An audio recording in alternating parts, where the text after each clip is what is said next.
Aí, de novo. Gente, então olha só. Sair um pouquinho do slide, para ter um pouco de movimento e acordar para explicar agora regressão linear. Então olha só. A gente já viu a nova e a nova fatorial, lembrando que eu mostrei para two-way, mas serve para three-way, four-way, tá? Desperate way, por aí vai. Diferente da nova, no caso da regressão linear, a gente vai usar ela quando a gente tiver tanto uma ou mais variáveis preditoras contínuas, quantitativas, e a variável resposta também quantitativa, tá bom? Então, como é que vai funcionar a nova? Eu vou começar pelo que seria a regressão. Vou começar pelo que seria um gráfico de uma nova, tá bom? Olha só, se fosse uma nova, a gente teria uma variável resposta aqui, uma preditora aqui, que é categórica. Então, a gente teria, imagina que eu encontrei um efeito crescente assim, tá? O que a nova faz é decompor a soma de quadrado, então, uma soma de quadrado que a gente sabe explicar que é devido à variação das médias entre tratamento, então daqui para cá e daqui para cá, e a que eu não sei explicar, que é a variação dentro, dentro e dentro. Tudo bem? Então, percebam que no fundo uma nova está ajustando uma equação. Ela está dizendo que essa resposta aqui ela é igual à preditora mais um erro ou um resíduo, tá bom? Então ela é igual à média prevista pela preditora mais um errinho que está aqui dentro, tá bom? Então, no fundo, a gente pegou a resposta e decompôs uma coisa que a gente sabe e uma coisa que a gente não sabe explicar. Então, isso seria a nova. Agora a gente vai mudar então para regressão linear. Como eu falei, regressão linear, a diferença é que a preditora vai ser quantitativa. Então, veja a mágica. Vou apagar isso aqui. Quando a preditora é quantitativa, eu não vou ter médias definidas aqui, porque isso aqui vai ser uma contagem ou um número com valores fracionados para arrasar no Camões. Então, eu teria pontinhos aqui. Nessa hora a gente faz o quê? A gente sonha para o ponto cair na gravação, entendeu? Se o ponto não aparece, o professor está lascado gravando à toa. Então, imagina que eu vou ter esses pontinhos aqui, tá bom? Deixa eu fazer ele até maior aqui, para facilitar a vida.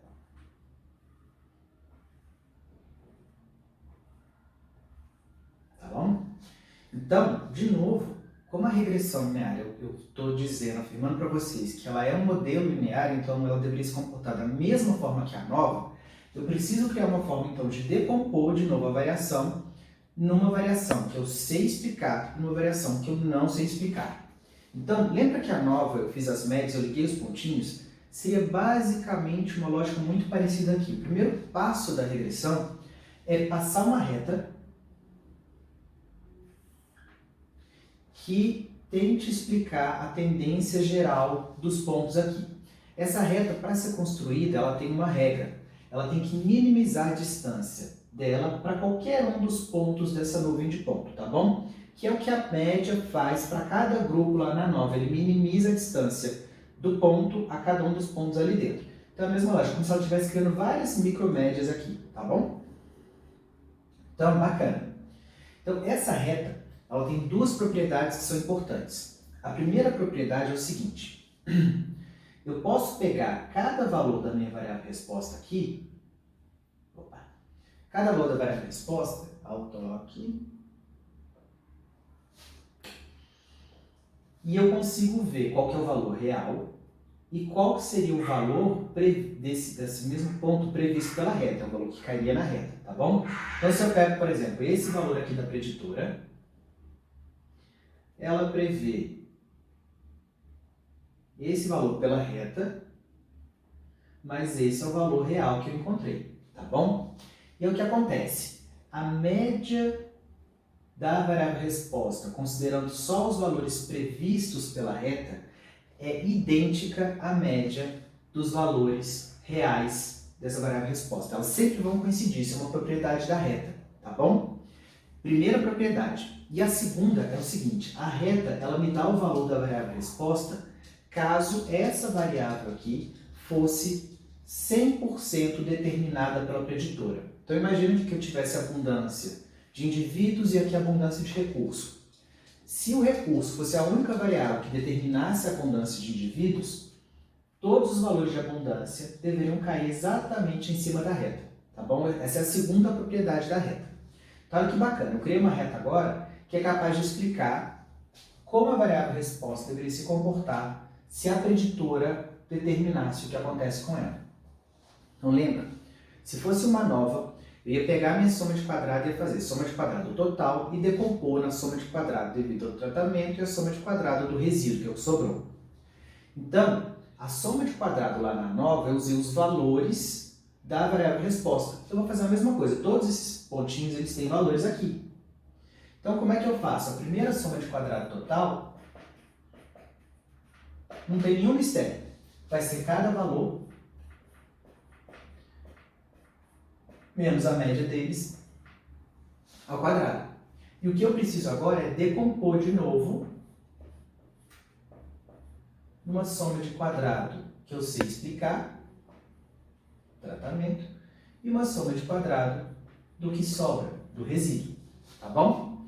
E aí, como é que eu vou fazer isso? Olha só, cada valorzinho aqui eu sei explicar. Então, se eu encontro, por exemplo, esse valor aqui, e eu tenho um outro valor aqui, que deu essa diferença aqui, ele subiu esse tanto, considerando os valores previstos, eu consigo dizer que daqui subiu para cá, porque a preditora variou daqui para cá. Tudo bem? Então, pensando só na reta agora. Então, olha que legal. Se eu pegar o valor previsto de cada um desses pontos aqui na reta e fizer esses valores menos a média geral, é uma variação que eu sei explicar, que é muito parecido com pegar a média de cada tratamento menos a média geral. Então, a soma de quadrado aqui vai ser... Opa, deixa eu fazer embaixo para facilitar. Vai ser, quando eu boto um chapéuzinho, é o valor previsto, tá? É o valor previsto pela reta menos a média geral ao quadrado. Então, toda essa variação aqui, que é a soma de quadrado devido à reta, eu sei explicar, assim como lá na nova era a soma de quadrado devido à média, tá bom? A média é uma reta quebrada, tá? E aí eu estou gravando, depois alguém me dá um processo lá que eu estou ensinando errado, mas pode acreditar que é isso aí. E o que sobra então? O que sobra é a distância de cada pontinho para o valor previsto pela reta. Então, para esse valor da preditora, esse ponto deveria ter caído aqui, mas ele caiu aqui. Essa distância aqui, pensando de novo só na resposta, eu não sei explicar. Eu não sei por que esse ponto está acima da reta e esse está abaixo da reta, por exemplo. Então, aqui é a soma de quadrado do resíduo. Vai ser cada valorzinho real menos cada valor predito pela reta ao quadrado. Essas duas somas vão dar essa soma aqui. Tudo bem? Uai, o que muda agora? Não muda mais nada. Eu vou dividir isso aqui pelo grau de liberdade da reta, isso aqui pelo grau de liberdade do resíduo. Só que reta, ela é uma equação, ela y é igual a x mais b. Então, numa reta, se eu souber o valor de A, eu sei o de B. O de B fica fixo. Se eu estimo B, o A fica fixo. Então, normalmente, para uma reta simples, o grau de liberdade, no caso de regressão linear, ele é igual a 1. E aqui vai ser igual a n menos 1. Beleza?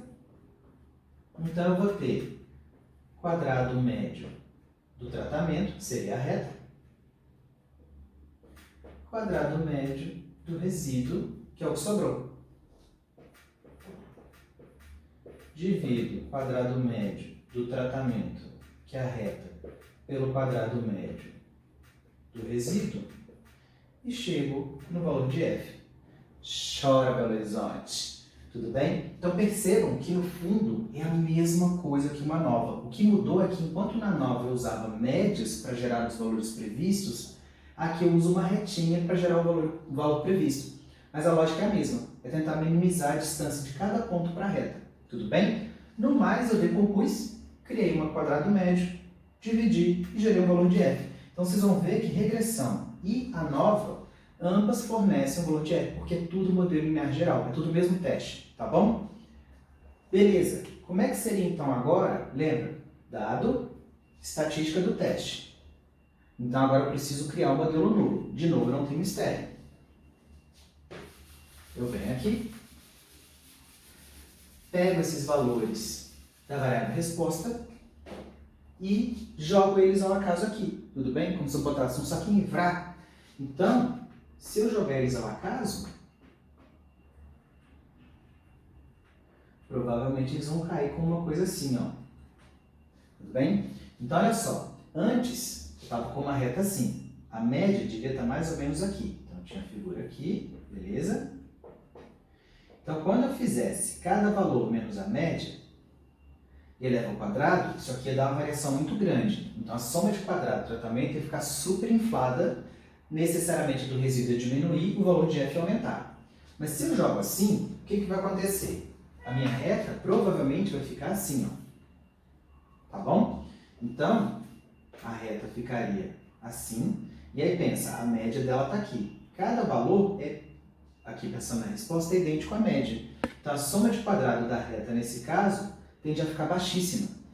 Então, se essa soma de quadrado fica baixa, essa fica alta. Quando eu divido uma pela outra, o f tende a ficar pequenininho. Tudo bem? Porque aqui está alto e aqui está baixo.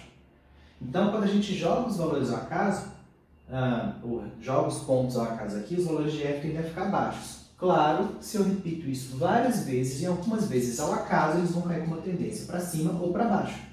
E aí, então, a distribuição nula é idêntica a toda a distribuição nula de f. Aqui eu vou ter os valores de f, aqui a frequência, e a tendência é que valores baixos tendam a ser mais comuns, mais frequentes, e valores altos sejam mais raros, se eu ficar aleatorizando esses dados ou gerando uma distribuição nula. Pego o meu valor real de f, venho aqui e comparo se ele era raro ou se ele era frequente, para gerar o valor de p. Tcharam! Acabou. Em termos de entendimento do teste, isso aqui é igual a 9, por isso eu gastei muito menos tempo, na realidade, para explicar. A única diferença está que aqui a gente estima uma reta. Esse é o pulo do gato para regressão linear. Ah, Paulo, mas e se eu quiser testar uma variável resposta em função de duas variáveis preditoras, ambas contínuas? Não tem problema nenhum, gente.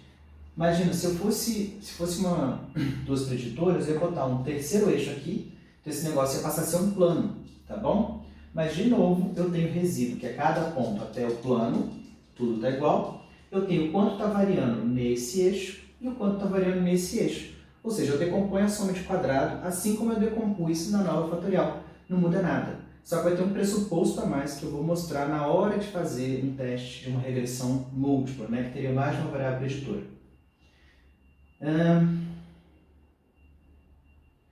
Tá. O que vai acontecer aqui é que no caso de regressão, isso dá para fazer na nova, mas a gente costuma fornecer uma informação a mais na regressão. Então, olha só, vou apagar essa parte toda para não confundir.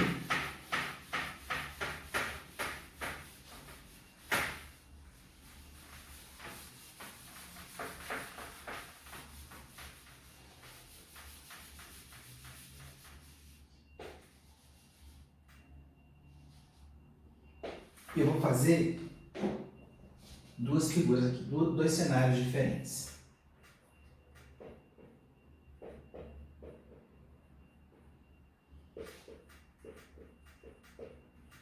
Imagina que no primeiro, os dados vão ter essa cara aqui.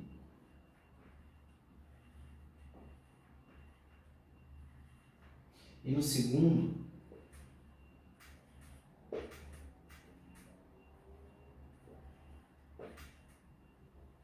essa cara aqui.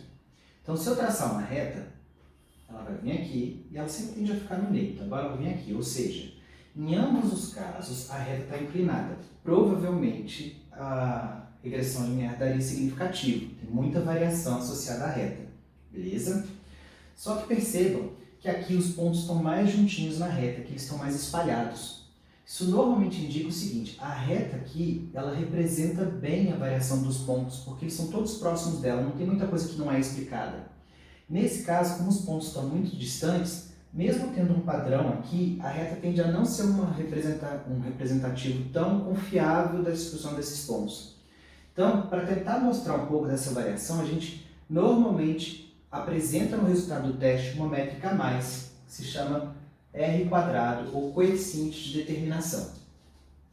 Como é que ele é calculado? É muito difícil. A gente sempre faz soma de quadrado total é igual soma de quadrado do tratamento, que nesse caso é a reta, mais soma de quadrado do resíduo. Uma continha que eu posso fazer aqui é fazer a soma de quadrado do tratamento dividido pela soma de quadrado total. Ou seja, eu estou calculando uma proporção, a parte pelo todo. Isso me dá uma porcentagem do total que é explicado pelo tratamento. E isso é o R². Tudo bem? Ou o coeficiente de determinação. Então, quando a variação total é muito grande, por exemplo, os dados aqui são muito espalhados, mesmo que eu tenha uma reta, ela passa a explicar uma parcela muito pequena disso aqui. Então, o R² fica pequeno. Quando eu tenho os dados mais próximos aqui, a variação total já não é tão grande. Então, esse mesmo valor de soma de quadrado passa a explicar uma parcela maior. Então, o R² ele vai de 0 a 1, tá? Que é nada, zero explicado, até 100% dos dados explicados. 100% eles caem todos aqui em cima da reta. E a gente normalmente apresenta esse valor junto com o resultado do teste, porque ele é bem informativo no caso de regressão. A nova também daria, mas não é tão informativo assim no caso da nova. Se vocês quiserem, a gente discute isso na aula online, que eu não vou explicar agora. Mas então lembra de que no caso da regressão linear a gente também vai mostrar esse R², tá bom? É basicamente isso que eu tinha para mostrar para vocês. Thank you!